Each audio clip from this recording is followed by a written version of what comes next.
છોટાઉદેપુર જિલ્લાના ડુંગરવાડની શાળામાં આવતા બાળકોને દૂષિત પાણીમાંથી પસાર થવાનો વારો આવ્યો। કાદવ કીચડ અને જીવજંતુવાળા પાણીમાંથી બાળકો આવતા રોગચાળાનો ભય। છોટાઉદેપુર જિલ્લાના ડુંગરવાડની ગ્રામ પંચાયત બાજુમાં આવેલ પ્રાથમિક શાળામાં ભણવા જવા બાળકો રસ્તા ઉપર ખરાબ જીવજંતુવાળા પાણીમાં રહી ભણવા માટે મજબૂર બન્યા છે। આના કારણે બાળકોમાં રોગચાળો થવાનો ભય સેવાઈ રહ્યો છે। પાવીજેતપુર તાલુકાના ડુંગરવાડ ગામની પ્રાથમિક શાળાના 1 થી 8 ધોરણમાં જતા બાળકોને દુર્ગંધયુક્ત અને ખરાબ પાણીમાં રહી સ્કૂલમાં જવા માટે મજબૂર બન્યા। આ 500 મીટર જેટલા આરસીસી રસ્તા પર કાદવ કીચડ થતા ઉપરાંત ભરાયેલ પાણીમાં જીવજંતુ હોવાથી બાળકો બીમારીમાં સપડાયા તેવી સ્થિતિ જોવા મળે છે। ત્યારે આ દૂષિત પાણીની સફાઈ કરવા માટે સ્થાનિક અને ગામ લોકો તંત્રને માંગ કરી રહ્યા છે, જેમાં હમણાં ચાંદીપુરા વાયરસ ધીમી ગતિએ ફેલાઈ રહ્યો છે, ત્યારે ડુંગરવાડના લોકોમાં ભયનો માહોલ જોવા મળે છે। ડુંગરવાડની આ શાળામાં 250 થી વધુ બાળકો અભ્યાસ કરવા માટે આવતા હોય છે, ત્યારે ગામના સ્થાનિક લોકો દ્વારા આરસીસી રસ્તા પર ભરાયેલ પાણીનું નિરાકરણ લાવે એવી સરકારી તંત્રને માંગ કરાઈ રહી છે। Bureau report Rehan Patel, Chhota Udepur.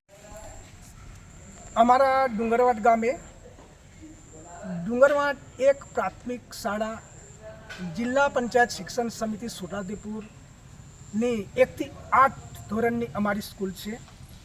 આ સ્કૂલની અંદર અંદાજે 200 થી 250ની આસપાસ ગરીબ બાળકો ભણવા આવે છે, પરંતુ અને એની બાજુમાં જ અમારું પંચાયત ઘર આવેલું છે અને એ સ્કૂલની બાજુમાંથી જે રસ્તો પસાર થાય છે એ તમામ બાળકોને અવર જવર માટે માત્ર પ્રાથમિક શાળાથી ડુંગરવાડ સુખી ચોકડી સુધી જવા માટેનો મેન એક જ રસ્તો છે, પરંતુ છેલ્લા 2 વર્ષથી ચોમાસા દરમિયાન આ રસ્તો એટલો ગંદકીમય બની ગયેલો છે કે જે બાળકોને આવવાની પણ તકલીફ પડે છે, જેની તંત્રને હું વિનંતી કરું છું કે સદર રસ્તો તાત્કાલિક ધોરણે રિપેર થાય અથવા તો એની યોગ્ય કાર્યવાહી થાય।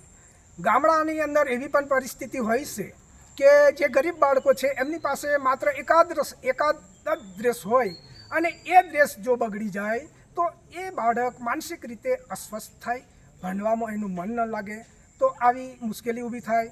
તેમજ આજુબાજુ બધા દબાણો થયેલા છે, એ દબાણો દૂર થાય સરતંત્ર મારફતે અને એ તંત્ર મારફતે દૂર થાય તો આજુબાજુ ઘાસ ઉગેલું છે અને એની અંદર કોઈ સાપ, વીસી એવા કોઈ ઝેરી જાનવર કોઈ બાળકને કરડે અને કોઈ